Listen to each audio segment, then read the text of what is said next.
Hola, buenos días a todos. Bienvenidos al webinar 30 de junio. ¿Y ahora qué? Llegó el día que teníamos muchas empresas, gestorías y demás anotadas en el calendario.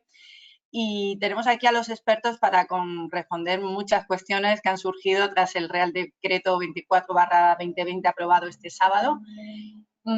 Lo primero, también quería dar hoy especialmente la gracia a Ibermutua, que sabemos que ha dado mucha difusión a este webinar y a través del cual se han conectado más de 500 empresas, gestorías, asesoría. Así que, sin más, doy la palabra a nuestro exponente, Alberto Novoa, socio del área laboral de CK Magán Abogados, y Guillermo Barrios, Head of Counsel de CK Magán Abogados del área laboral y catedrático de la Universidad Rey Juan Carlos. Por último, simplemente comentar, van a poder lanzar cuestiones a lo largo del webinar que resolveremos al final a través del chat. Lo que le agradecemos es que nos escriban preguntas generales, no casuísticas muy concretas, para que podamos dar atención a estas preguntas. Y sobre todo, si quieren que concretamente se las conteste o Alberto o Guillermo, igualmente que nos lo indiquen a través de este chat. Muchísimas gracias, esperamos que sea de su interés. Bien, buenos días. Soy Guillermo Barrios y voy a empezar con esta primera parte de la sesión webinar de hoy. En primer lugar, pues agradeciendo a Ibermutua y a CK Magán pues el haber contado con nosotros para hacer este seminario. En segundo lugar, a vosotros los asistentes. Bueno, ha sido una inscripción masiva con más de 500 personas inscritas. Y también pues un agradecimiento especial al soporte técnico, pues que es el que nos ayuda pues a que todo vaya estupendamente, ¿no?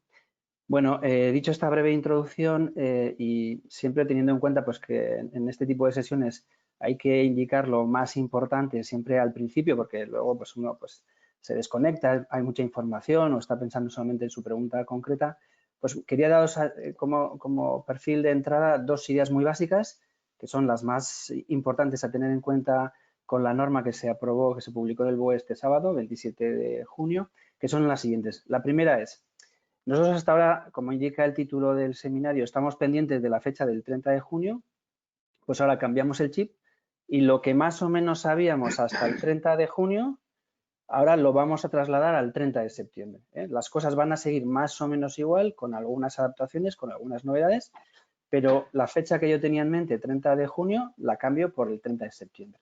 Y entonces ya con eso más o menos pues puedo seguir funcionando, porque lo que sabía hasta ahora, más o menos, ya veremos las novedades, pues me puede seguir valiendo. Y en segundo lugar, para entender bien la norma, hay que tener en cuenta distintos escenarios posibles, ¿no? En primer lugar, el primer escenario que nos vamos a encontrar son ERTEs que ya estaban aprobados a la fecha de entrada en vigor de la norma, que es el 27 de junio, este sábado, entró en vigor con la misma fecha de publicación. Entonces teníamos ERTEs de fuerza mayor total o parcial o ERTEs ETOP que ya estaban vigentes a esa fecha, que van a seguir vigentes en el tiempo con el límite máximo del 30 de septiembre. A esos ERTEs le vamos a llamar ERTEs en periodo de transición. En segundo lugar, nos podemos encontrar con ERTEs fuerza mayor que transiten hacia un ERTE ETOP. Bueno, pues ahí tendremos ERTE fuerza mayor en tránsito hacia el ERTE ETOP.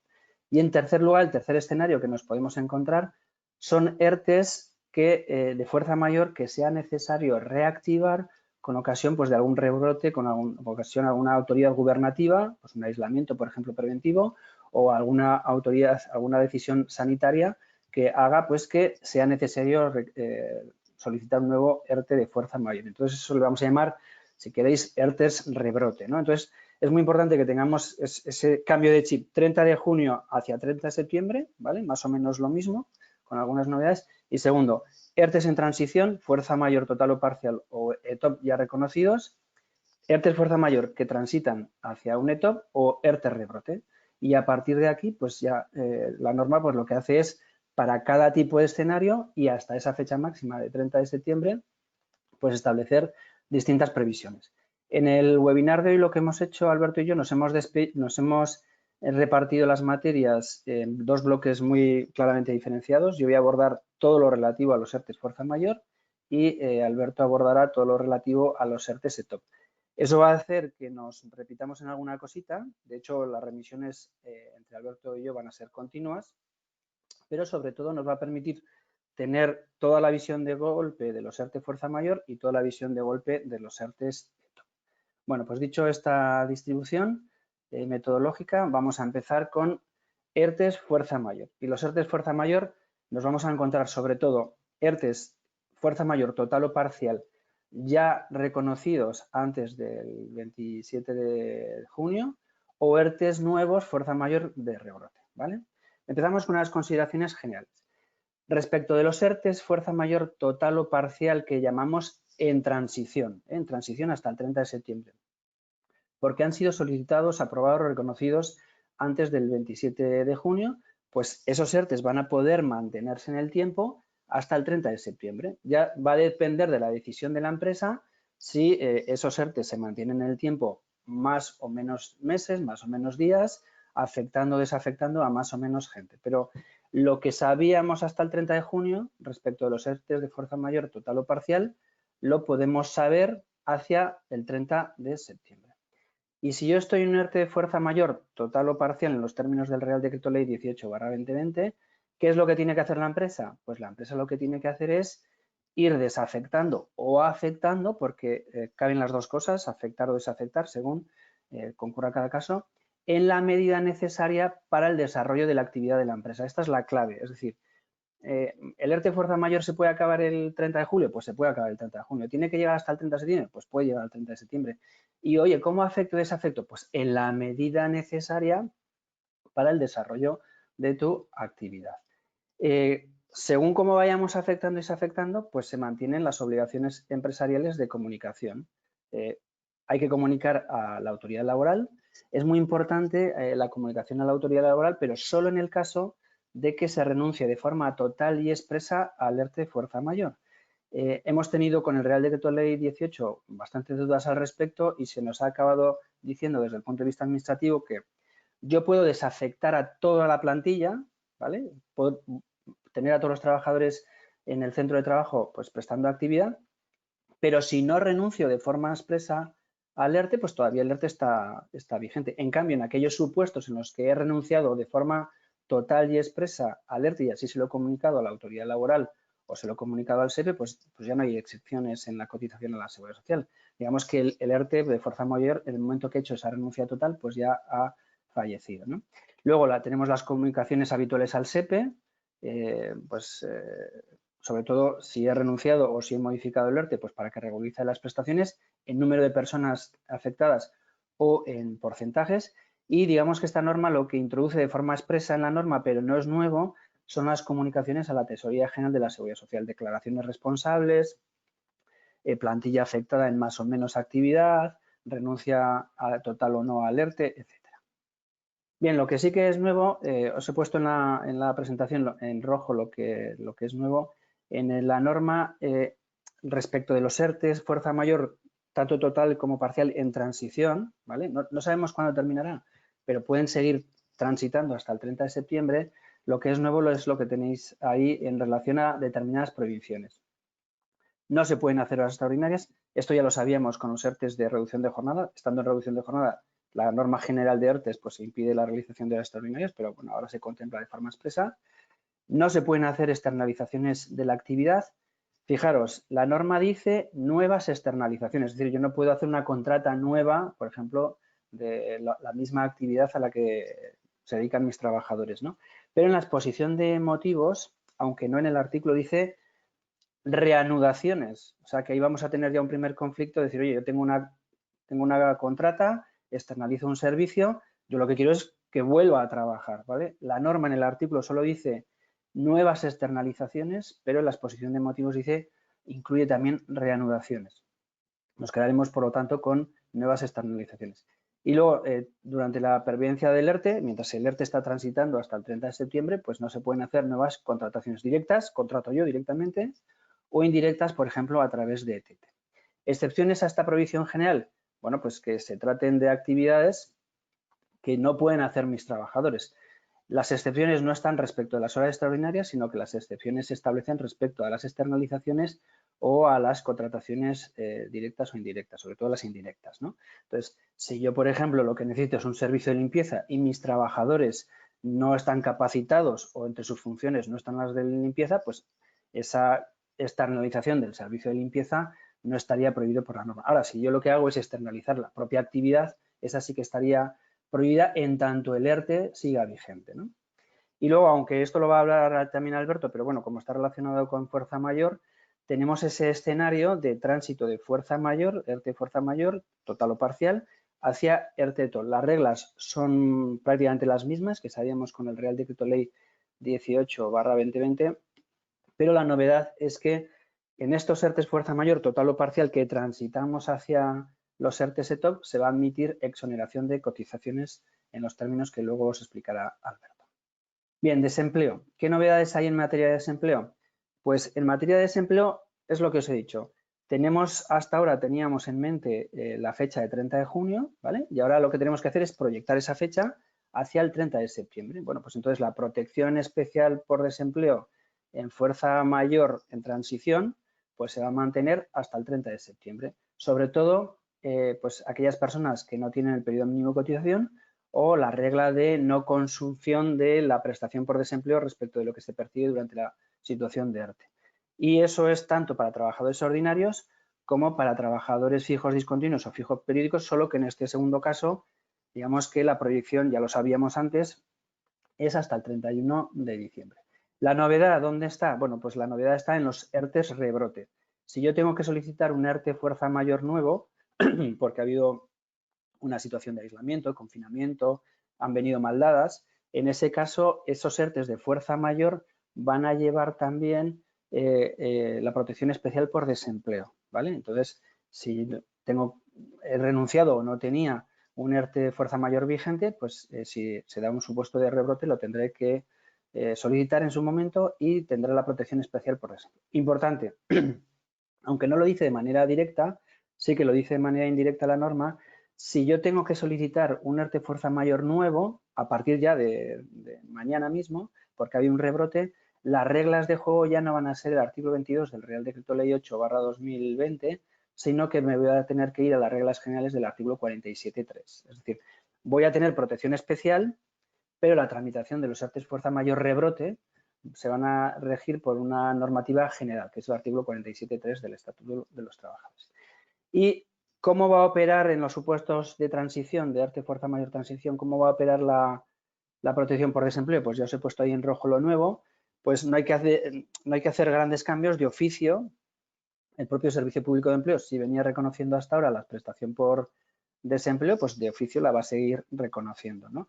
Lo único que sí tenéis ahí en rojo en el medio, como durante la vigencia del ERTE de fuerza mayor parcial, sobre todo en transición, voy a poder afectar, desafectar, incluso pues algunos dicen, oye, pues, ¿y puedo afectar, desafectar y que estén en vacaciones? Bueno, eso ya va a depender de la decisión de la empresa. Lo que sí que nos dice que es a través del Certifica 2, ya mes vencido, porque puede haber muchas hipótesis, pues tengo que comunicar al SEPE, tengo que trasladarle pues cuál es la actividad real de mis trabajadores afectados o desafectados en ese periodo. ¿Para qué? Para que el SEPE pueda regularizar las prestaciones de desempleo en función de si mis trabajadores han estado en todo o en parte trabajando, ¿vale?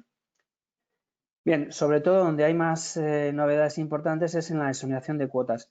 No tanto en las reglas generales, ¿vale? Que más o menos se mantienen, sino en los porcentajes, que al final, bueno, hay que saber qué tipo de escenario tengo, qué tipo de ERTE tengo, si es un ERTE de transición, si es un ERTE de rebrote, por ejemplo, y después en qué mes estoy, julio, agosto o septiembre. En función de lo que suceda, del escenario en el que esté, pues tendré unas bonificaciones u otras. En el primer caso que os he puesto aquí en la pantalla, ERTE fuerza mayor total en transición, es decir, yo puedo estar mañana en ERTE total, no ha desafectado a nadie, no he incrementado jornada, no puedo recuperar mi actividad, pues lo que os decía, en vez de 30 de septiembre, 30 de junio, 30 de septiembre. Bueno, pues respecto a las personas que estén en ERTE fuerza mayor total, mientras llegamos hasta el 30 de septiembre, pues a partir del 1 de junio, en función del tamaño de la empresa, menos de 50 trabajadores o 50 o más trabajadores, pues las exoneraciones son las que tenéis ahí. Luego las veremos en un cuadrito. Si yo lo que hago es solicitar un nuevo ERTE, ¿vale? Un ERTE rebrote, vamos a llamarle así, a partir del 1 de julio, pues este mes o en agosto, cuando suceda, esperemos que no suceda mucho, pues ahí también tengo unas exoneraciones de cuotas empresariales a la Seguridad Social y recaudación conjunta. En estos dos ejemplos es ERTES de fuerza mayor total en transición y ERTES fuerza mayor rebrote, vamos a llamarles así. Tener en cuenta que estamos pensando en exonerar por no trabajar. En el fuerza mayor total no he tocado nada, no he recuperado nada, y en el rebrote, oye, de momento he tenido que cerrar el centro de trabajo, ¿vale? Entonces, estamos pensando en exoneraciones por la parte que no se trabaja, porque esa parte es la que va a quedar afectada. En cambio, si yo tengo un ERTE fuerza mayor parcial en transición, oye, empecé a desafectar gente, estoy afectando y desafectando antes del 30 de junio y quiero en julio y agosto seguir afectando y desafectando. O tenía un ERTE fuerza mayor parcial y he empezado a reactivar gente, a desafectar gente, pues las exoneraciones de cuotas funcionan como nos había explicado el Real Decreto Ley 18/2020. Primero, respecto de la parte que recuperas, la gente que va a trabajar se le bonifica más, y en segundo lugar, respecto de la parte que no recuperas, que se bonifica menos. Y una vez que tengo esos dos escenarios, activos o inactivos, en más o en menos, distingo si la empresa es de menos de 50 trabajadores o más de 50 trabajadores, ¿vale? Y por último, estas mismas exoneraciones que tienen los ERTES fuerza mayor parcial en transición o los ERTES de fuerza mayor total que van recuperando a la gente, pues se aplican también a los ERTES ETOP que pasan de fuerza mayor a ETOP, ¿vale? O los ERTES ETOP, como explicará Alberto, en transición. Digamos que esta pantalla que tenéis es para ERTES en los que hay actividad, ¿vale? En los que se ha recuperado parte de la actividad, y la anterior era para ERTES en los que no he podido recuperar actividad, ¿vale? Aquí tenéis el cuadro que, bueno, ya seguramente lo conoceréis, que hay circulando del Ministerio, que me explica las bonificaciones en función si estoy en un ERTE de transición fuerza mayor total o si estoy en un parcial, según tenga trabajadores activos o inactivos. Recordar, el primer esquemita es para bonificar la no actividad, ¿vale?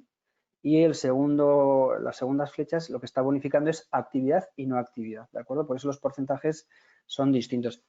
A ver, oye, ¿qué me interesa más? ¿Que estén activos o no? No, esto no funciona así. Recordad el Real Decreto Ley 18/2020.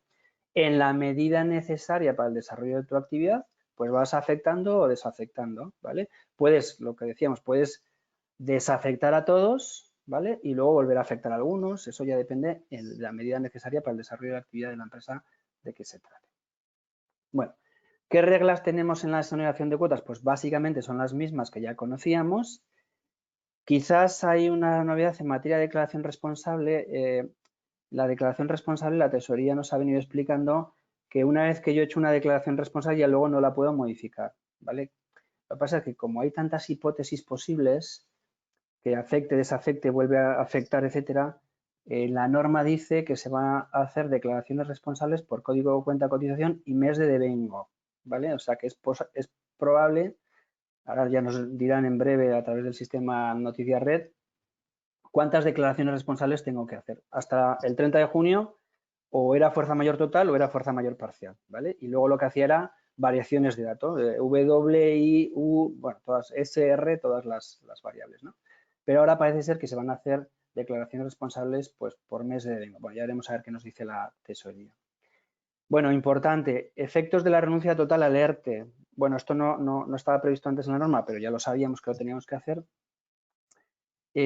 Si yo renuncio de forma expresa al ERTE, fuerza mayor, terminan las exoneraciones. Esto ya lo dice de forma expresa el Real Decreto Ley 24/2020, no lo decía el Real Decreto 18, pero ya se venía interpretando así. Entonces, importante, si yo en junio, si yo en mayo, si yo en la fecha que sea, he comunicado a la autoridad laboral y al SEPE de la tesorería que he renunciado de forma expresa al ERTE, ya no hay exoneraciones. Y si quiero exoneraciones tendré que pedir un ERTE nuevo, fuerza mayor rebrote, o un ETOP nuevo, según si es transición o no de un fuerza mayor anterior. Pero importante, criterios administrativos que nos dijeron desde la tesorería, insisto, si has desafectado a todos pero no has renunciado de forma expresa, pues de momento siguen las bonificaciones. Claro, si has desafectado a todo, las bonificaciones son las favorables respecto a los trabajadores que están prestando actividad, porque no tienes a nadie inactivo o parte de la jornada inactivo, ¿eh? Pero si yo quiero ya renunciar de forma expresa y olvidarme del ERTE, esa renuncia expresa implica la finalización de las exoneraciones. Varios de los presentes pues habéis preguntado sobre ese tema. Bueno, hay que comunicar la renuncia, en su caso, a la tesorería y todo este tipo de comunicaciones, ya nos lo explicarán desde la tesorería, pues hay que hacerlas también a través del sistema red. No solamente la declaración responsable, no solamente la variación de datos, sino también pues la clave de renuncia al ERTE fuerza mayor. Y claro, como son 3 escenarios distintos, ERTE de transición total o parcial, ERTE rebrote y bonificaciones diferenciadas, si yo estoy en un escenario no puedo tener las exenciones del otro escenario, ¿vale? Entonces ahí tenéis una reglita, es muy sencilla, pero es fácilmente comprensible. Si tú estás en fuerza mayor total, pues tienes las exoneraciones de fuerza mayor total. Si vas a reiniciar la actividad, a partir del momento en que reinicies la actividad de todos o parte de los trabajadores, vas a tener las exoneraciones correspondientes a fuerza mayor parcial. En el mes de julio, en el mes de agosto o en el mes de septiembre, ¿vale? Y en materia de control, todo sigue igual, en control de las exoneraciones, sobre todo va a haber mucho intercambio de información, SEPE, Instituto Social de la Marina, Tesorería General de la Seguridad Social y Inspección de Trabajo. A la autoridad laboral no tengo que estar comunicándole todos los días las afectaciones y desafectaciones. A la autoridad laboral lo que tengo que comunicarle es desde la fecha de efecto, es un plazo de 15 días, la renuncia total, la alerte, ¿vale? Pero sí que tengo que estar comunicando variaciones de datos, si es caso, a la tesorería, al SEPE y saber, pues ya lo dice la norma, que la inspección de trabajo pues va a estar pendiente de unas comunicaciones u otras. Sí que os pongo ahí en rojo, se establece con un poquito más de detalle la situación asimilada al alta de aquellas personas que están incluidas en el ERTE, pero que no tienen protección por desempleo. Pues, por ejemplo, pues los administradores que están incluidos en el régimen general de la Seguridad Social, por no tener el control efectivo de la sociedad, los administradores ejecutivos, pero sin protección por desempleo. Pues esos estarán en situación asimilada al alta. Bueno, y termino ya con esta presentación. Bueno, sigue igual. El hecho de que haya exoneraciones en las cuotas a la Seguridad Social no va a afectar a la carrera de seguro de las personas afectadas por el ERTE, que se entiende como pedido cotizado a todos los efectos. Y luego pues tenéis previsiones ya conocidas y otras no conocidas respecto pues a cómo funcionan las exoneraciones, la protección especial por desempleo en los ERTEs de fuerza mayor. Por ejemplo, no pueden hacer ERTEs de fuerza mayor aquellas empresas que se encuentren tengan su domicilio fiscal en paraísos fiscales. En materia de reparto de dividendos, lo que nos había dicho el Real Decreto Ley 18/2020 se repite aquí, pues las empresas, salvo que sean muy pequeñitas, que repartan dividendos, salvo que asuman su parte correspondiente, pues no van a tener exoneraciones de cuotas. Y sí que es importante recordar que si hay exoneraciones de cuotas, hay compromiso mantenimiento de empleo. Esta norma no dice nada respecto de los ERTE de fuerza mayor, porque ya lo sabíamos antes, es decir, el compromiso de mantenimiento de empleo se establece respecto de los ERTE de fuerza mayor, eso ya lo sabemos en los términos de la disposición adicional sexta del Real Decreto Ley el 8/2020, pero aquellos ERTE SETOP que sean transición de fuerza mayor o los ERTE SETOP en transición porque están ya reconocidos, pues tendrán compromiso de mantenimiento de empleo. Junto al compromiso de mantenimiento de empleo, se prorroga, cambio de chip, desde el 30 de junio hasta el 30 de septiembre, la imposibilidad de despedir de forma justificada por causas fuerza mayor o por causas SETOP, ya nos dirá también Alberto, o también se extiende hasta el 30 de septiembre la suspensión, la duración de los contratos temporales que han sido suspendidos, no de reducción de jornada, los que han sido suspendidos en virtud del ERTE, fuerza mayor, también el ETOP también os comentará. Y se establece un poco el contenido de esta asignación. Bueno, dicho esto, y veo que ya Alberto está pidiendo la palabra, pues voy a dejarle su turno de intervención a él y pasamos a explicar los ERTE del sector. Por supuesto, quedaré a vuestra disposición a los efectos de responder las preguntas que tengáis a bien hacerlo. Gracias, Alberto. Bueno, pues buenos días a todos. Gracias, Guillermo. Me corresponde tratar el tema de las novedades que tenemos tras el Real Decreto 24 en materia de ERTEs por causas económicas, técnicas, organizativas y productivas, los ERTEs de TOP. Hay algunas novedades. Ya Guillermo, de alguna manera, pues nos anticipaba una parte de ellas, pero vamos a analizarlas brevemente. Bueno, en cuanto a los ERTEs de TOP, en primer lugar, lo que nos dice la norma es que aquellos ERTEs ETOP que estén vigentes, pues continuarán vigentes y lo estarán en la medida en que la comunicación final de la empresa sea el acuerdo tras el periodo de consultas o sea la decisión definitiva de la empresa, si no se alcanza un acuerdo, estarán vigentes en los términos de esa comunicación final. Y, por lo tanto, pues en cuanto a su vigencia pues, y funcionamiento, pues habrá que estar a esa comunicación, a ese acuerdo o comunicación final de la empresa. Esta es la primera cuestión que tenemos que tener.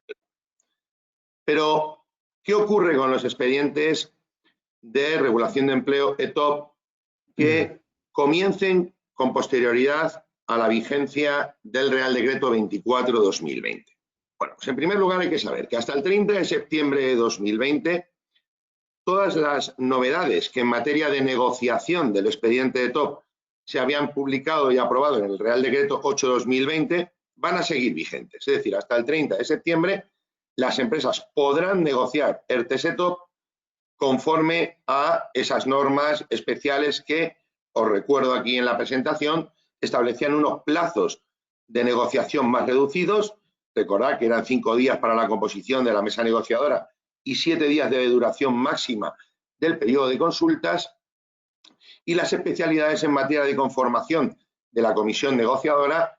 Recordad que si no había representación legal de todos los centros, pues hay que conformarla acudiendo en primer lugar a los sindicatos más representativos del sector que estuviesen legitimados para negociar ese convenio, y solamente si estos no comparecen o rehúsan comparecer, hay que conformar la mesa negociadora con comisión ad hoc de hasta 3 miembros.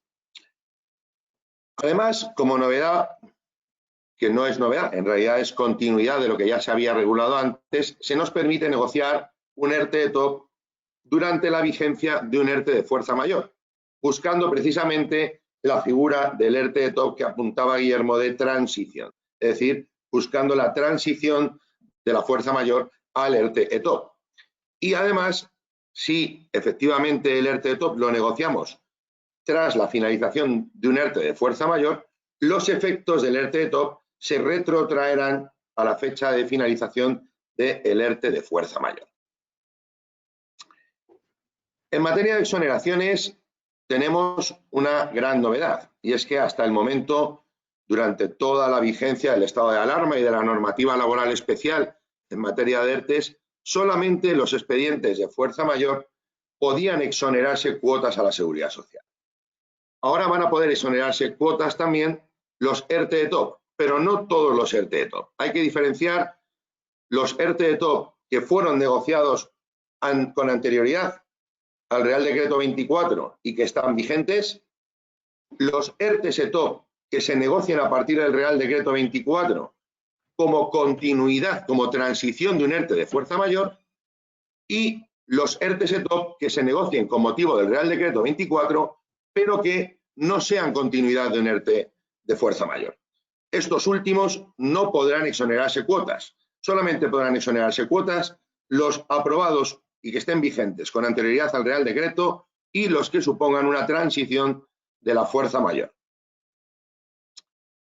En materia de exoneraciones, bueno, y de sus cuantías, no voy a detenerme mucho porque ya Guillermo de alguna manera también las ha anticipado, pero para empresas de menos de 50 trabajadores a 29 de febrero de 2020 y cuando reinicien su actividad a partir del 1 de julio de 2020, se establece un 60% de la aportación, tanto para julio como agosto y septiembre, y para empresas de 50 o más trabajadores que también reinicien su actividad a partir del 1 de julio, por supuesto, de los porcentajes de jornada trabajados a partir de ese momento, pues un 40% para los meses de julio, agosto y septiembre.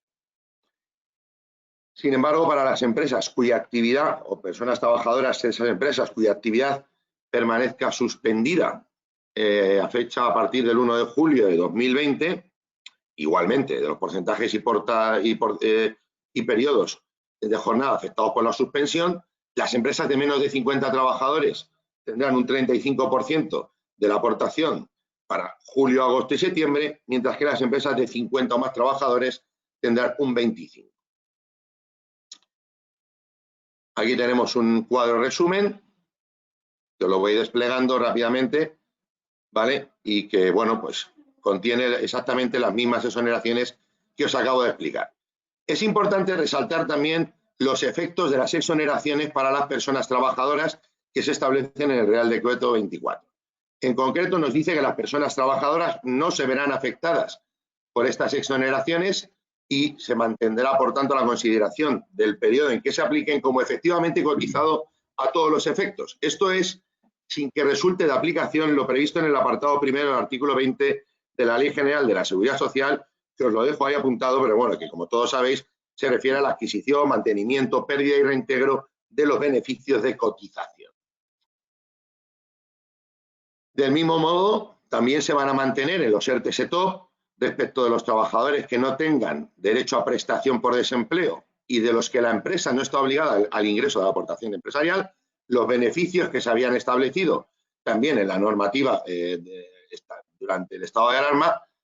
Os pongo ahí el ejemplo clásico de los consejeros y administradores de sociedades de capital que estén incluidos en el régimen general de la seguridad social como asimilado, ¿no? El famoso célebre régimen de asimilado, ¿no? Asimilación. Se les considerará, por tanto, en situación asimilada al alta, únicamente, eso sí, durante los periodos de suspensión de contratos o reducción de jornada en los que se aplican las exoneraciones contempladas en los artículos 24 del Real Decreto 8, 4 del 18 y 4 del propio Real Decreto 24. Y a efectos de considerar estos lapsos de tiempo como efectivamente cotizados, se tomará como base de cotización el promedio de las bases de cotización de los 6 meses anteriores. Ya lo ha dicho Guillermo también, pero hay una novedad. Y así como en la exoneración de cuotas de seguridad social en la fuerza mayor, se estableció la obligación del mantenimiento del empleo, pues para las empresas que, dentro de la posibilidad de un ERTE-TOP, se acojan a la exoneración de cuotas de seguridad social que hemos visto antes, pues también estas empresas tendrán que asumir ese compromiso de mantenimiento del empleo de 6 meses. En este caso, lógicamente, hacía falta establecer una norma de entrada en vigor de ese compromiso de mantenimiento del empleo.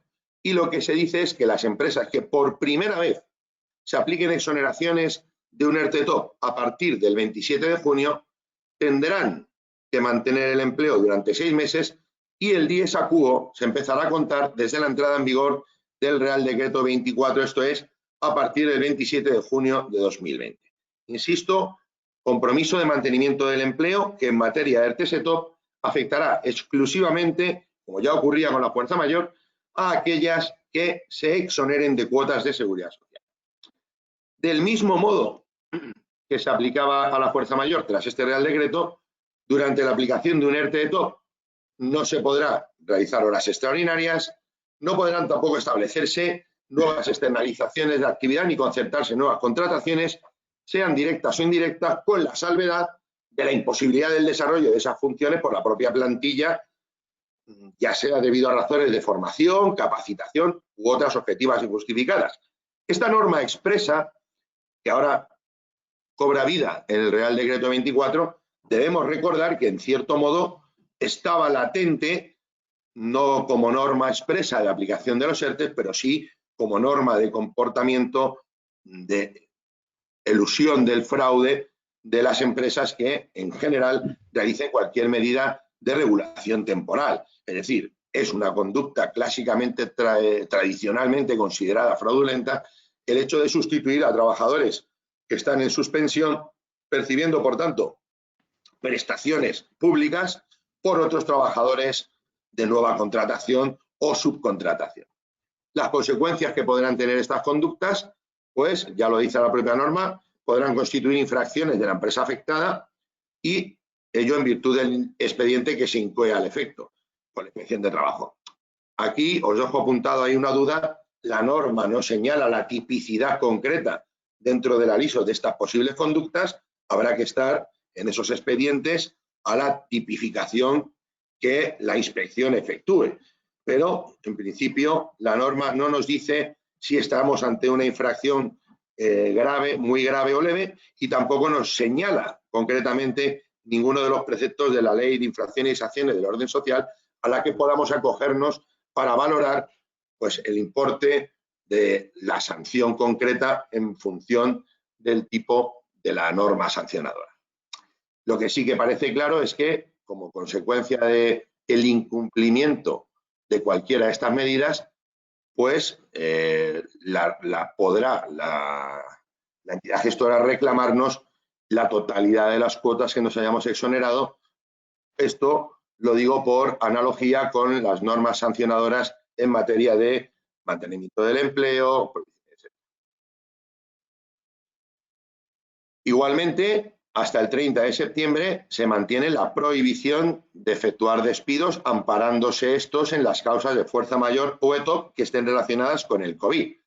Y ello, como ya sabemos, pues salvo que concurra un riesgo de concurso de acreedores en los términos del artículo 5.2 de la Ley 22/2003 de 9 de julio.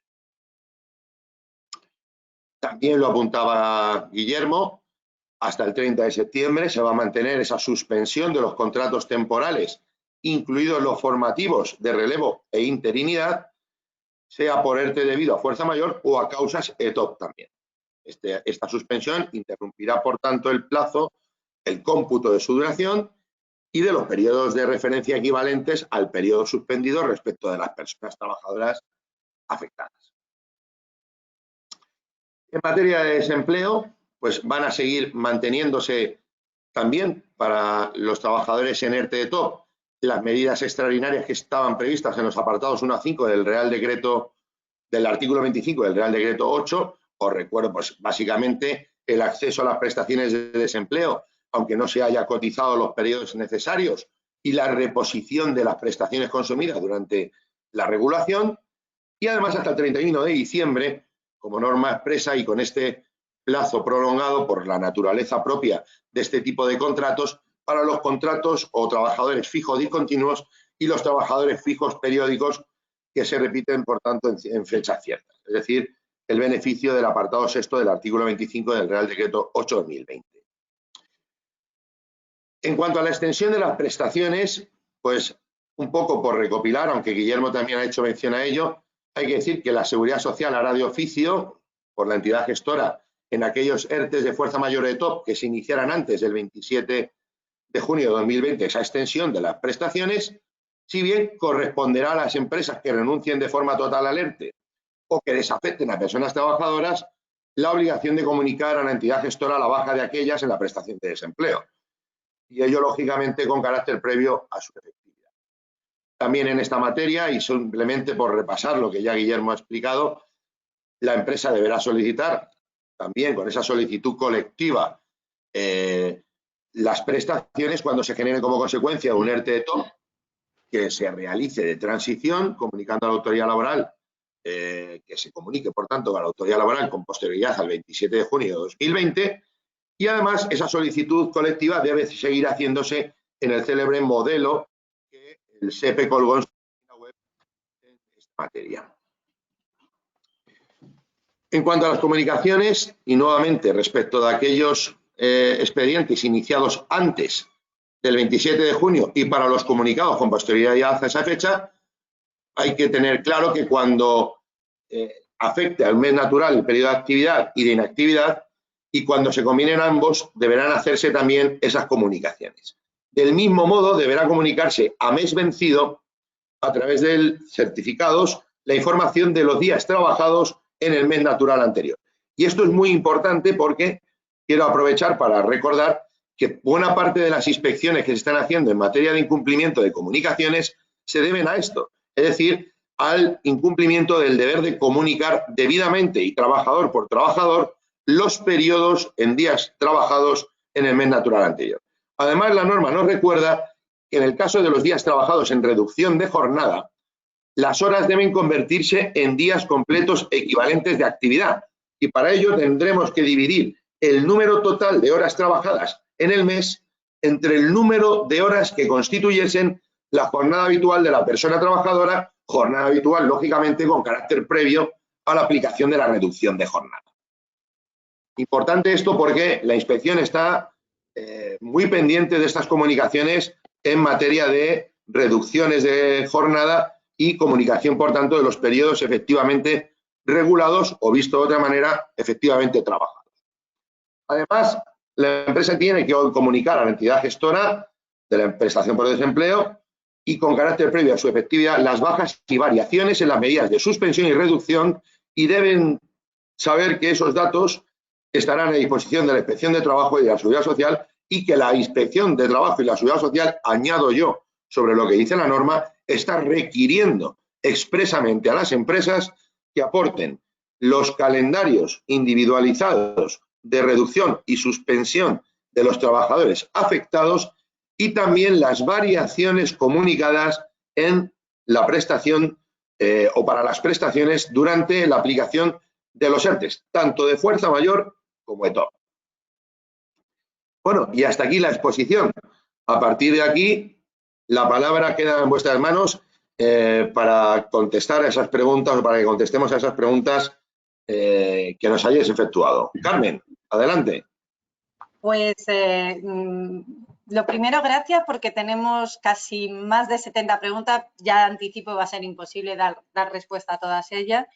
Pero bueno, iniciamos con una que nos llega un poco de forma siempre general, es lo que hemos pedido hoy al inicio, preguntas generales, no casuísticas concretas, de María Ángeles Sánchez, que nos pregunta qué posibles beneficios y perjuicios de la renuncia total del ERTE. Bueno, empiezo yo, si os parece. La renuncia total está prevista sobre todo para la fuerza mayor, los ERTEs de fuerza mayor. Y a ver, renunciar expresamente al ERTE yo lo recomendaría solamente cuando se tiene muy claro que ya no voy a echar mano del ERTE, ¿vale? Si yo no tengo claro que voy a no tener necesidad de echar mano del ERTE, puedo desafectar a la totalidad de la plantilla, pero no tengo necesidad. De hecho, así se nos ha reconocido administrativamente por la Dirección General de Trabajo, la Tesorería General de la Seguridad Social. Puedo tener a todos los trabajadores desafectados en su totalidad, pero mientras no renuncie expresamente al ERTE, puedo seguir beneficiándome de las exoneraciones. Desde ese punto de vista, no interesaría, o sea, de una manera preventiva no interesaría renunciar al ERTE si no se tiene claro que puede haber una posibilidad de vuelta a afectación de trabajadores al ERTE.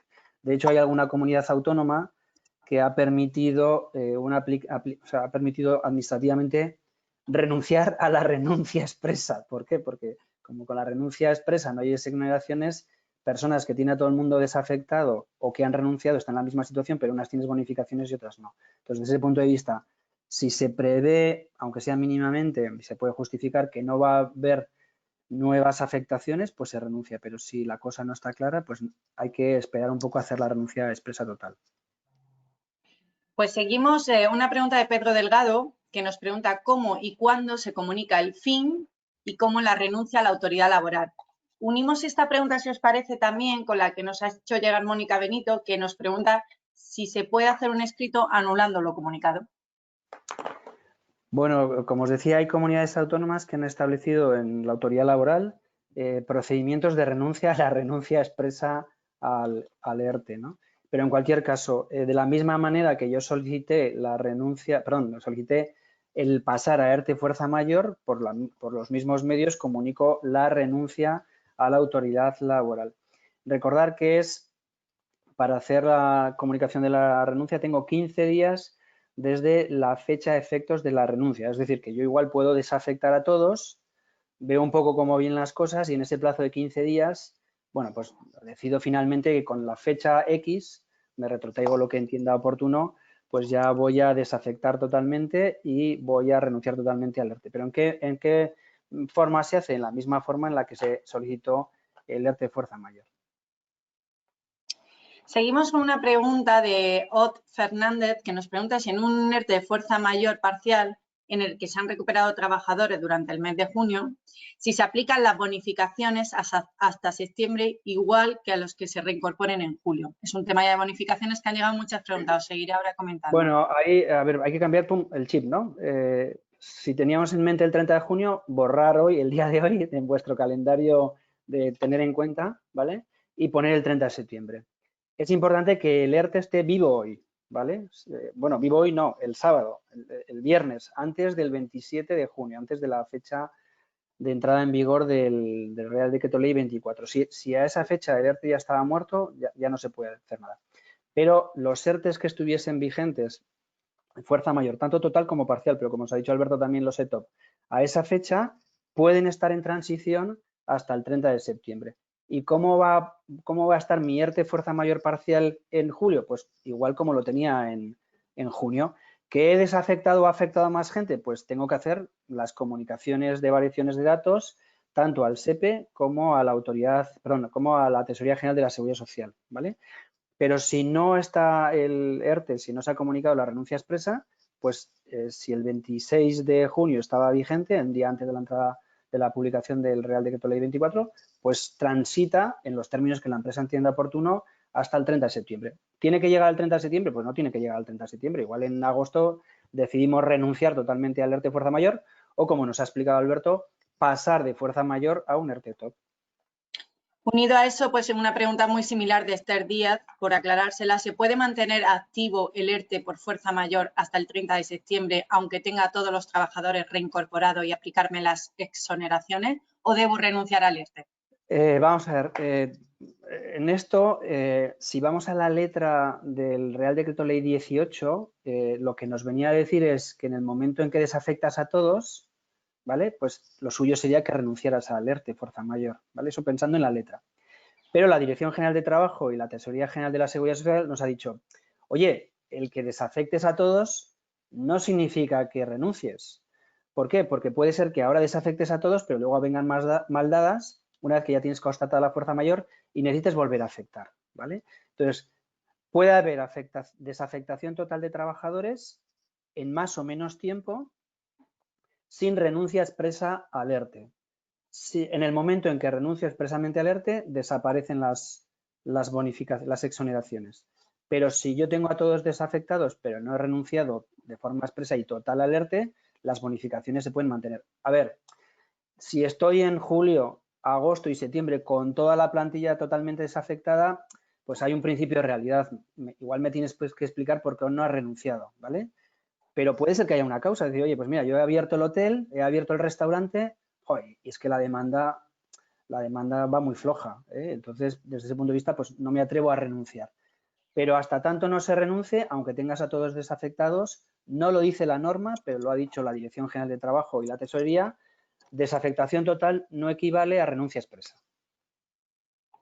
Pues seguimos con otra pregunta, en este caso de Manuel Martín, que nos pregunta ¿cómo diferenciamos qué empresas deben mantener la fuerza mayor o pasan a un ERTE de top? En este caso no sé quién lo vais a contestar, Alberto. Igual, ¿quieres Alberto entrar? Contesto yo mismo, para no sobrecargar el trabajo de Guillermo. Bueno, vamos a ver.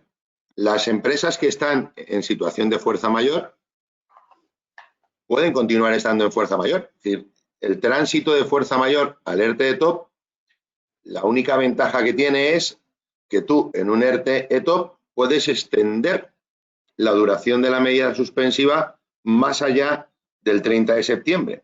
Pero la fuerza mayor va a acabar ahí. Entonces, ¿cómo diferenciamos las empresas que deben transicionar a las que no? Bueno, aquellas empresas que ya estén en situación de fuerza mayor y consideren que hasta el 30 de septiembre su situación va a continuar siendo así, pues no tienen ninguna motivación en principio para acudir a un ERTE ETOP.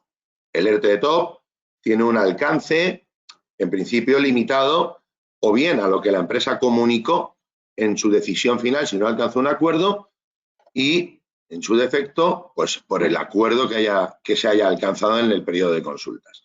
La fuerza mayor no. La fuerza mayor, una vez constatada esa realidad por la autoridad laboral, permite a la empresa una flexibilidad mayor porque alcanza todas las medidas de reducción y de suspensión que se establecen en el artículo 47 del estatuto y además puede ir, digamos, alterando esa realidad con las meras comunicaciones. Por lo tanto, yo diría, si la empresa está en situación de fuerza mayor y sigue necesitando esa situación, pues puede continuar hasta el 30 de septiembre.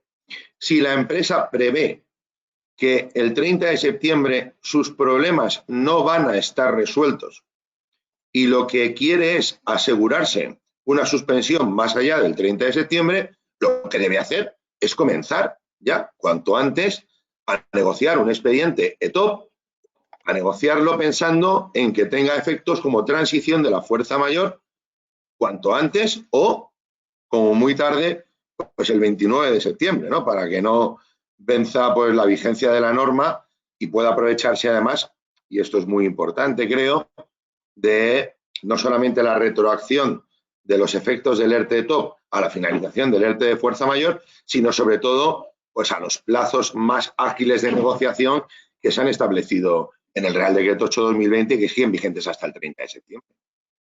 Yo, si me permites, Carmen, añadiría una cosita más.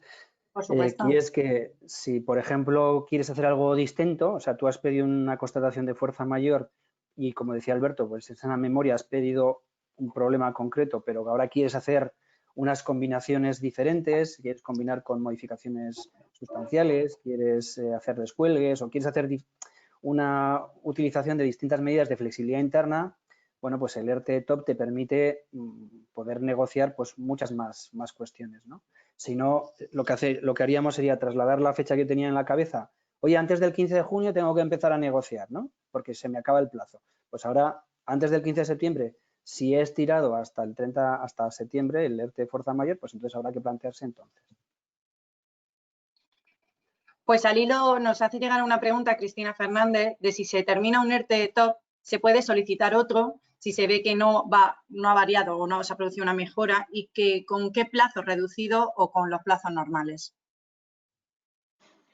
Bueno, pues efectivamente, las medidas de reestructuración en general pueden concatenarse siempre y cuando pues persista una causa que así lo justifique.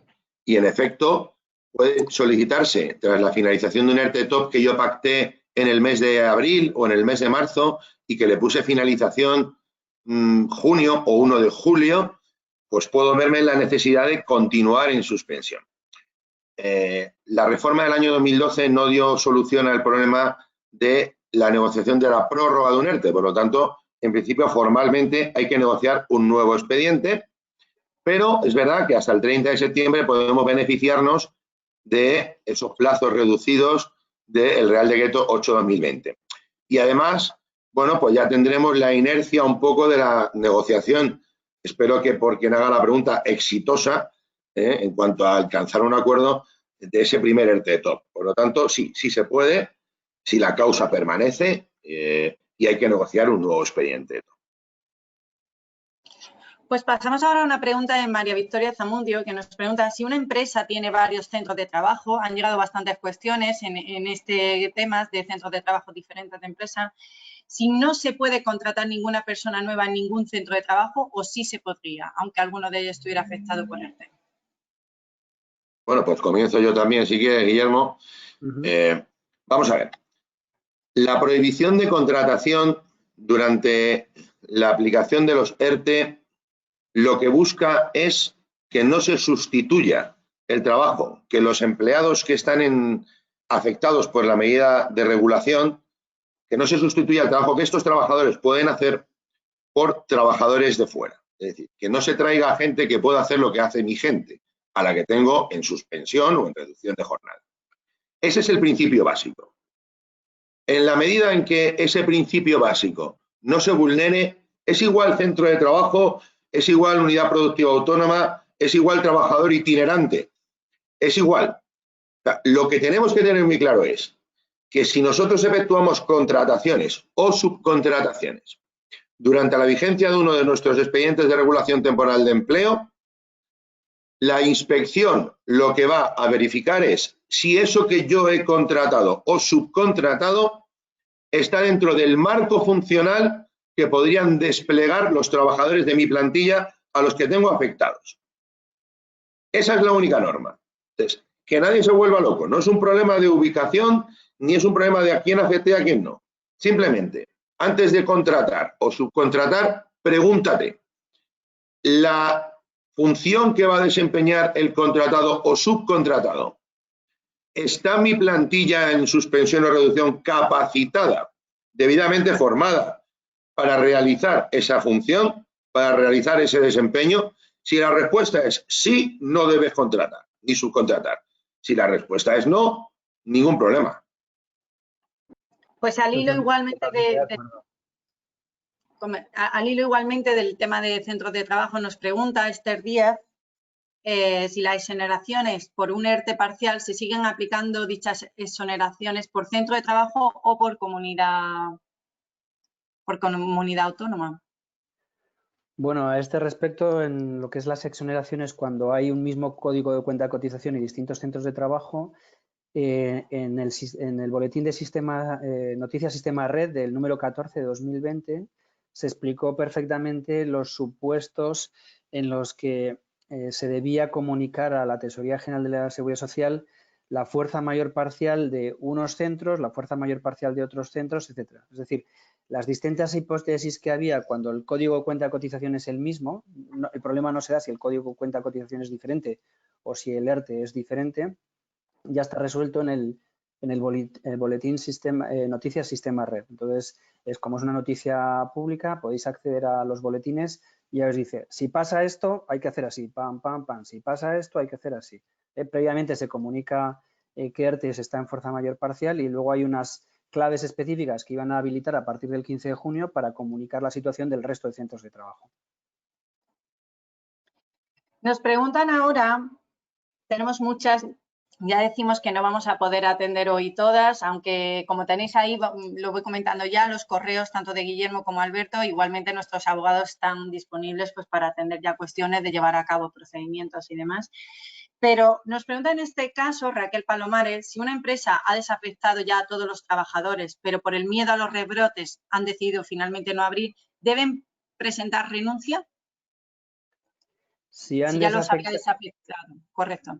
A ver, o sea, si han desafectado a los trabajadores, pero estos no se han reincorporado efectivamente, lo que tiene que comunicar al Servicio Público de Empleo Estatal y a la Tesorería General es que esa desafectación no ha tenido efecto. Es como cuando anuncias un alta que se va a producir en una semana y luego ese alta no se produce. Para eso tenemos las comunicaciones de variaciones de datos, ¿no? Entonces, desde el punto de vista práctico, a lo que el SEPE y a la Tesorería le interesa es principio realidad. Tener en cuenta además que en materia de exoneraciones todas las comunicaciones se hacen a mes vencido. Es decir, ahora tenemos que comunicar lo que ha pasado en junio hasta el 20 de julio o hasta el 30 de julio, depende cómo tengamos en nuestra empresa la cotización, y lo que pase ahora en julio lo tendremos que comunicar en agosto. O sea que hay margen de tiempo para hacer las comunicaciones siempre antes del periodo, del último día del periodo de liquidación.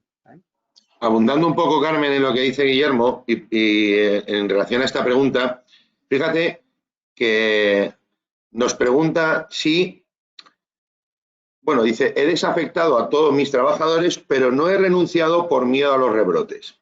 Bueno, ojo con eso.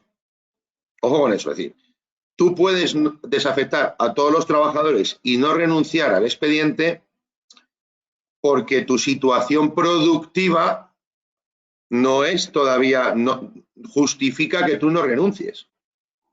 Pero el miedo al rebrote no justifica que tú no renuncies, porque precisamente para caso de rebrote ya se prevé en el Real Decreto 24 que se puedan adoptar medidas otra vez de fuerza mayor. Es decir, ya te están diciendo que si hubiese rebrote, tú podrías pedir fuerza mayor. Es verdad que por los cauces del 47, pero ojo con eso, porque todo lo que hagamos es susceptible de ser revisado. Entonces, lo explicaba muy bien Guillermo antes. Si yo llevo ya 3 meses con toda la plantilla desafectada y no he renunciado, aquello empieza a tener un aroma extraño. Un aroma extraño. Entonces, desde luego, el miedo al rebrote no es una causa para no renunciar al ERTE de fuerza mayor, porque el ERTE de fuerza mayor lo que presupone es un problema productivo, derivado de, en este caso, la pandemia, pero si no hay problema productivo y está desafectada la plantilla y lleva ya tiempo desafectada, lo más cabal sería renunciar. Pues al hilo, tanto Almudena Prego como Milagro Ramos preguntan igualmente sobre este tema y nos preguntan, en opinión vuestra, en concreto de Guillermo, nos pedían cuándo se debe comunicar la renuncia expresa si desafecta a todos los trabajadores y si no vuelves al ERTE. Y nos hablaba ahí pues de plazos, 15. Si pasan 15 días se debe renunciar, si pasa un mes, si hay algún plazo, o cómo consideráis. Bueno, gracias. La norma dice 15 días a partir de la fecha efectos de la renuncia, ¿vale? Entonces, Si yo desafecto a la totalidad de la plantilla y entiendo que ese es el momento en el que voy a renunciar totalmente al ERTE, pues a partir de ahí 15 días. Si yo he desafectado a la totalidad de plantilla, pero tardo un poco en tomar la decisión, tengo que comunicar a la autoridad laboral en ese plazo de 15 días, pero también a la Tesorería General de Seguridad Social y al SEPE la fecha concreta en la cual yo voy a renunciar. Entonces, una vez que yo comunique a través del sistema red esa cuestión, tengo 15 días desde la fecha de efectos de la renuncia que yo entienda oportuno, que no tiene por qué coincidir con la desafectación total de los trabajadores, pues en esos 15 días desde la fecha de efectos de la renuncia, tengo que comunicar en la misma metodología que lo hice para solicitar el ERTE a la autoridad laboral la renuncia total y expresa al ERTE. Y una última pregunta ya de este tema que preocupa mucho, sobre todo tras este último Real Decreto aprobado el sábado, ¿no? Que ha surgido pues esas dudas que todo el mundo tenía anotado en el calendario el 30 de junio. Y en este caso, Patricia Marasa nos pregunta si ya comunicó a la autoridad laboral que finalizó el ERTE antes de saber que no tendrían exoneraciones, si se puede hacer una nueva comunicación a dicha autoridad diciendo que la empresa no quería renunciar al ERTE y que se lo rectifiquen. Bueno. Es cuando, claro, no sabíamos muy bien que esto iba a pasar. A ver, de todas maneras, yo lo hemos explicado en otra ocasión. A ver, vamos a ver, somos todos asesores y estamos todos como locos con la forma en la que están aprobando las normas. Fijaos, se aprobó el sábado y el 30 de junio es hoy, ¿no? Pero sí que es verdad que lo que está pasando en estos meses, y afortunadamente ya vamos pasando, es que el primero se adelanta, ¿vale? El que toma decisiones adelantado suele salir perjudicado. Es decir, de hecho ha habido empresas que han estado negociando ya los ERTE ETOP ahora, desde el 15 de junio, porque en principio esa era la idea de negociar un ERTE ETOP para que fuese un tránsito hacia el ETOP, de fuerza mayor hacia el ETOP. Entonces, algunas comunidades autónomas han habilitado la posibilidad, como os decía, de renunciar expresamente a la renuncia, porque esa renuncia la tienes que hacer ante la autoridad laboral. Pero si no han habilitado esta posibilidad en esas comunidades autónomas, bueno, nunca está de más hacer ese escrito diciendo que yo no quería renunciar, pero como decía Alberto, yo no quería renunciar no porque ahora sé que tengo exoneraciones, ¿vale?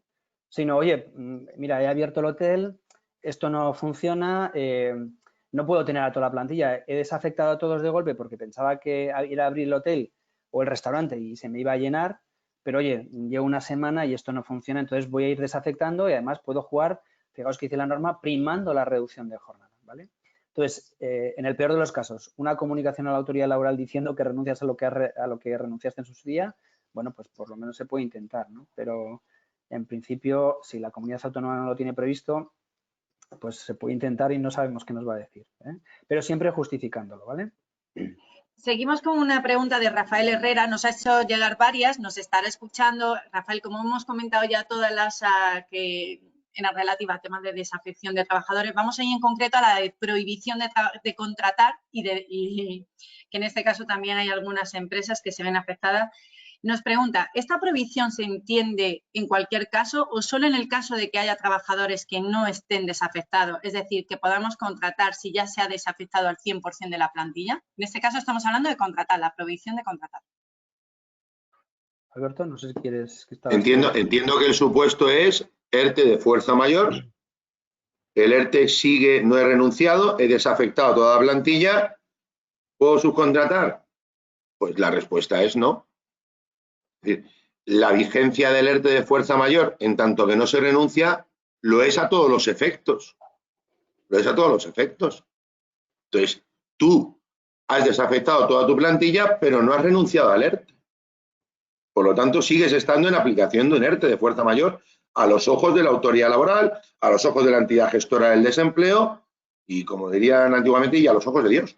Por lo tanto, estás en aplicación de un ERTE fuerza mayor, porque si es un ERTE top, no entiendo la desafección completa de la plantilla.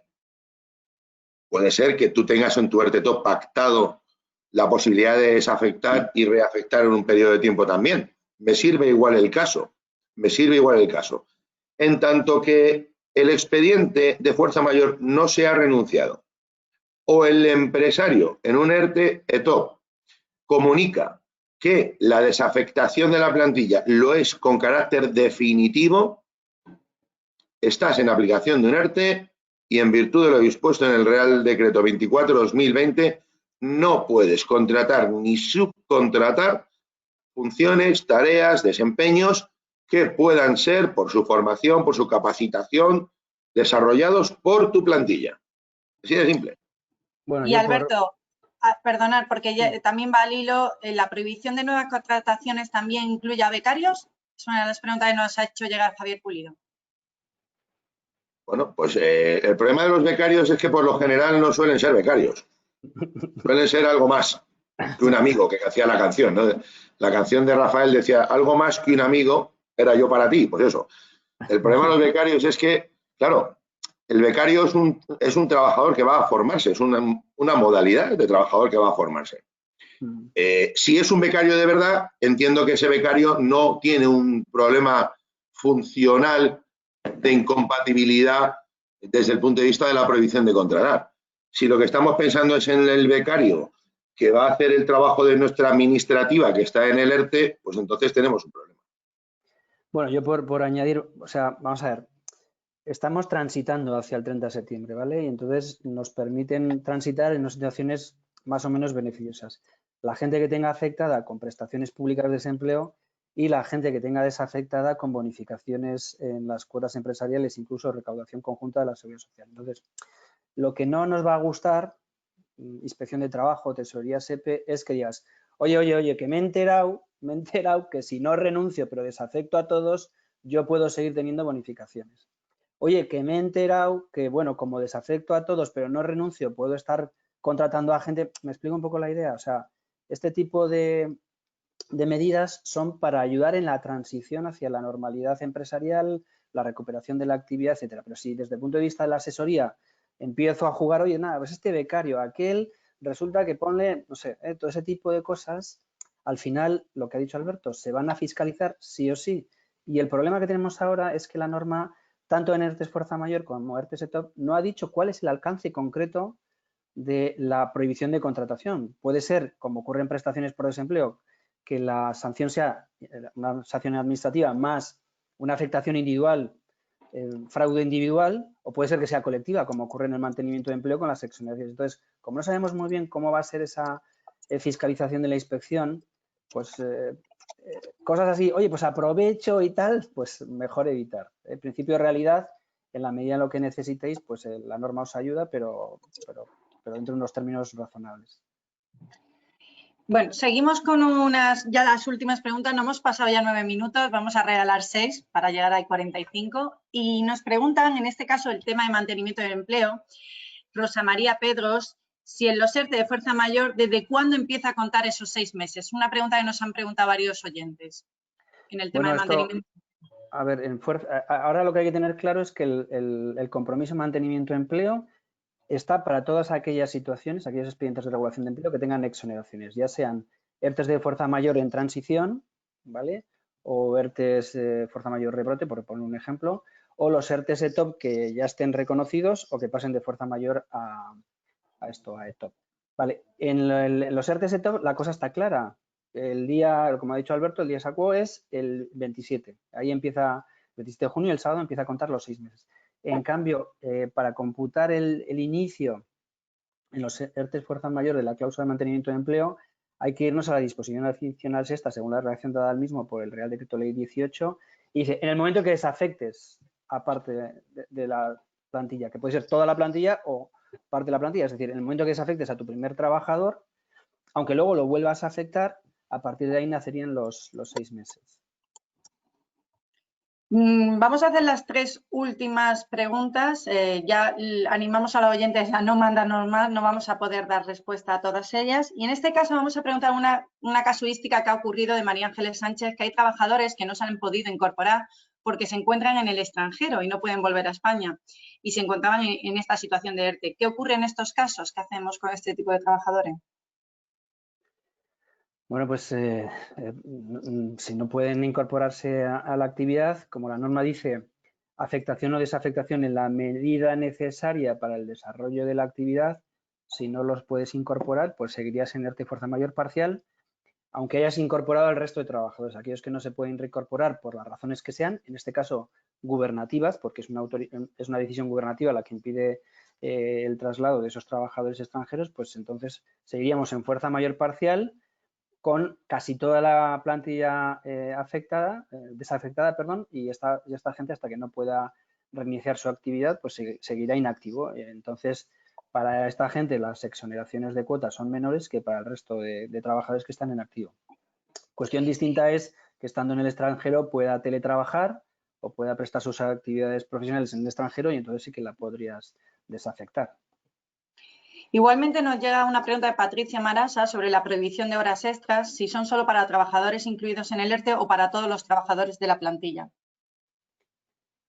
Bueno, la prohibición de horas extras yo entiendo que es para todos los trabajadores de la plantilla. Es decir, vamos a ver, es una cuestión de pura lógica pensar que si uno está sujeto a un ERTE, ha solicitado que la autoridad laboral reconozca su situación como fuerza mayor. Tiene a trabajadores suspendidos y a otros reducidos, o a todos reducidos o a todos suspendidos. Por lo tanto, tiene un problema productivo. Pues es un contrasentido que yo tenga mi fuerza laboral retenida por un problema productivo y esté realizando las extraordinarias. Eso, es que esto no es un problema de a dónde llega o dónde no llega.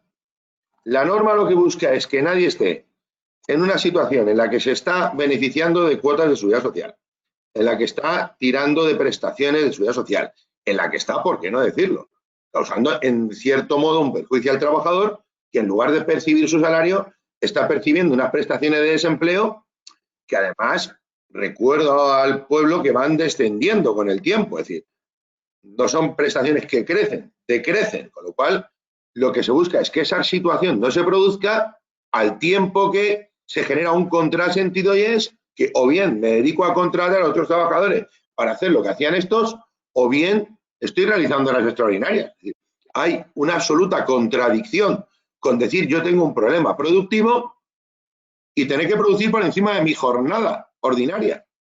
Entonces, es para toda empresa que esté aplicando o en ejecución de un expediente temporal de regulación de empleo. Pero esto no es porque lo diga el Real Decreto 24, que también. Es que esto ya es una norma, insisto, de pura lógica previa, y que de toda la vida de Dios, con perdón de la expresión, la Inspección de Trabajo a las empresas que estaban en regulaciones de empleo, lo primero que han hecho es ir a verificar que no tengan trabajadores suspendidos y estén contratando a otros, o que estén alegando causas productivas y estén realizando las extraordinarias. Hombre, horas extraordinarias de fuerza mayor, pues podría ser una reparación urgente, una situación de ese tipo, pero con horas extraordinarias de estas estructurales son totalmente contrarias al concepto de problema productivo. Carmen, simplemente añadir, recordar que en materia extraordinarias tenemos un doble registro, el de las propias horas extraordinarias y el registro de la jornada diaria. Entonces, sí o sí, si están prestando horas extraordinarias, oye, no vamos a decir nada, eso sí o sí va a salir, porque al final la persona que presta una jornada muy larga, no solamente vamos a registrar 8 horas, tenemos que registrar todas, ¿de acuerdo? Cerramos con preguntas referentes al tema vacaciones. Ya hoy, 30 de junio, mucha gente con mente puesta a partir de mañana en marcharse. Y tenemos aquí pregunta de Elena Sam. ¿Se puede coger vacaciones si tienes recuperada la mitad de la plantilla a media jornada? Y la otra es de Beatriz Ortega. Tengo a todos los trabajadores desafectados, pero necesito cubrir vacaciones. ¿Puedo contratar a alguien con contrato de interinidad? A ver, lo más importante, la ampliación al 30 de septiembre va a permitir que los asesores tengáis vacaciones. Eso es lo más importante, porque si no, ibais a estar haciendo ERTES ahora como locos, ¿no? A ver, vamos por partes, Alberto, nos repartimos. Vacaciones. Tú puedes desafectar en la medida necesaria para el desarrollo de tu actividad. Una vez que has desafectado, que la gente disfrute vacaciones, pues es posible, vamos, eso entra dentro de lo posible. A ver, cuidado con jugar desafecto para las vacaciones y luego vuelvo a afectar cuando terminan las vacaciones. Si vuelves a afectar, será por alguna razón de las que justifican o bien el ERTE top o bien el ERTE fuerza mayor, ¿no? Y luego, para las personas que estén en reducción de jornada, el tiempo de reducción de jornada computa efectos de vacaciones. O sea, si yo estoy todos los días trabajando 4 horas en lugar de 8, todos los días generan vacaciones, solo que luego a la hora de calcular el importe de las vacaciones, pues será un importe menor respecto al periodo que he estado afectado por el ERTE, reducción de jornada. Los contratos de interinidad para sustituir a personas en vacaciones, Alberto, ¿qué decimos de eso? Bueno, yo juraría que ya el propio Tribunal Supremo dejó claro que la figura del contrato de interinidad no era apta para la sustitución de trabajadores en vacaciones. Pero sin perjuicio de eso, pensemos un poco en la operación que estamos haciendo nuevamente. Yo tengo desafectada a la plantilla, me parece que ha dicho Carmen, a tiempo parcial. Sí, a ver, Elena nos comentaba que tiene recuperada la plantilla y que si se pueden coger vacaciones. Tiene la mitad de la plantilla a media jornada, la mitad a media jornada. Pues es que no va la mitad de la mitad. Y en lugar de coger a la mitad de la mitad y convertirlo solamente en la mitad, pues estoy pensando en traer un interino. Pues es que yo creo que la operación en sí misma se define. Al margen de que, insisto, yo juraría que el Tribunal Supremo dijo que la figura del contrato de interinidad no era una modalidad contractual apta para sustituir trabajadores en vacaciones, pero con independencia de eso, que estoy casi totalmente convencido de que es así, pues lógicamente, si usted tiene que cubrir las vacaciones de los que tiene activos, active más trabajadores para cubrir las vacaciones de ese personal. Vamos, yo creo que es que esto es muy claro, ¿no? Bueno, pues yo creo que con esto cerramos. Teníamos en pantalla los emails de nuestros socios, pero Alberto ha querido buscar ahí rápido la sentencia que estaba comentando. De todas formas, se las comento yo. Email de Guillermo Barrios, guillermo.barrios@ckmagan.com, y el email de Alberto Novoa es anovoa@ckmagan.com. Se han quedado más de 70 preguntas sin contestar, lo lamentamos, pero ha sido imposible abordar ya todas ellas y algunas casuísticas muy concretas. Muchísimas gracias a ambos, a Alberto y a Guillermo. Les comentamos que tendrán disponible esta grabación a lo largo de esta tarde y mañana por la mañana en nuestro canal YouTube, si luego quieren volver a verla o compartirla con algún compañero. Y en cuanto salgan de este webinar, les pedimos simplemente dediquen 30 segundos a rellenar una pequeña encuesta que nos servirá también igualmente a nosotros para mejorar. Gracias a Ibermutua de nuevo por su difusión y a todos ustedes quedamos a su disposición, como decimos ahí, si podemos ayudarle. Bueno, muchas gracias. Hasta luego.